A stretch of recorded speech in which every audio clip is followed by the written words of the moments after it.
नमस्कार, news laundry में आपका स्वागत है।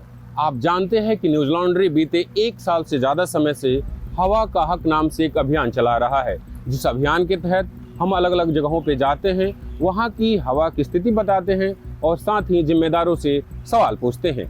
अभी मैं मौजूद हूँ कर्तव्य पथ के बिल्कुल बगल में रेल भवन और कृषि भवन के बीचों बीच। आपको बता दें कि आज से 3 दिन बाद 26 जनवरी को इसी कर्तव्य पथ पे भारत अपनी सैन्य क्षमता दिखाएगा, अपने देश की अलग अलग संस्कृतियों को दिखाएगा, जिसे देखने के लिए देश ही नहीं दुनिया से भी हजारों की संख्या में लोग आ रहे हैं। लेकिन जो आ रहे हैं उन्हें कैसी हवा नसीब होगी। आपको बता दें कि यहाँ से जो सबसे नज़दीकी सीपीसीबी का मॉनिटरिंग सेंटर है वो है मेजर ध्यानचंद नेशनल स्टेडियम। वहाँ जो मशीन है उसके मुताबिक AQI 263 है, PM 2.5 भी 263 है और PM10 201 है। हवा खराब स्थिति में है, जबकि आप देख रहे हैं कि बारिश हो रही है। दिल्ली में बीती रात से ही बारिश हो रही है, जिसके बाद माना जाता है कि बारिश के बाद हवा ठीक हो जाती है। बावजूद इसके हवा पुअर स्थिति में है। ये तो हुआ सरकारी सिस्टम, सरकारी मशीनरी का हिसाब। जो हमारा मशीन है उसके मुताबिक AQI 388 है, PM 2.5 235 है और PM10 258। हवा बेहद बुरी स्थिति में है।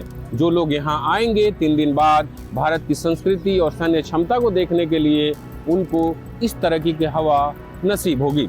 बता दें कि भारत में खराब हवा के कारण स्थिति किस तरह विकराल हो रही है, इसको लेकर हाल ही में IMF की पूर्व मुख्य अर्थशास्त्री गीता गोपीनाथ ने कुछ झलकियां दी।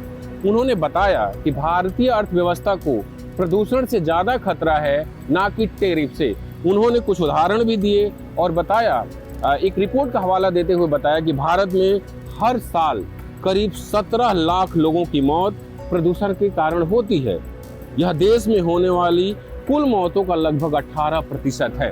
उन्होंने ये भी कहा कि जो हवा की स्थिति है उसको ठीक करना हमारी प्राथमिकता में होना चाहिए। लेकिन आपको बता दें कि हमारी सरकार इसको कितना प्राथमिकता में ले रही है, इसका एक उदाहरण है। न्यूज लॉन्ड्री ने RTI के जरिए जानकारी मांगी थी कि जनवरी 2025 से नवंबर 2025 के बीच भारत के पर्यावरण मंत्री के नेतृत्व में हवा को लेकर कितनी मीटिंग हुई है। तो हमें RTI में बताया गया कि सिर्फ 3 मीटिंग हुई है। इस RTI में हमें जानकारी मिली, जो इसका मिनट्स ऑफ मीटिंग था उसमें जानकारी मिली कि नवंबर के महीने में हमारे मंत्री और दूसरे अधिकारी ये तय कर रहे थे कि आखिर हमें हवा को बेहतर करने के लिए क्या क्या करना होगा, जबकि नवंबर तक दिल्ली की हवा बेहद खराब हो जाती है। तो आपने देखा कि देश में हवा की स्थिति खराब है। न्यूज लॉन्ड्री लगातार अपने अभियान के तहत स्टोरी कर रहा है, ग्राउंड रियलिटी आप तक पहुंचा रहा है। आप भी हमारे इस अभियान से जुड़ सकते हैं। अभियान से जुड़ने के लिए स्क्रीन पर दिए QR कोड का स्कैन करें और अपना सहयोग दें।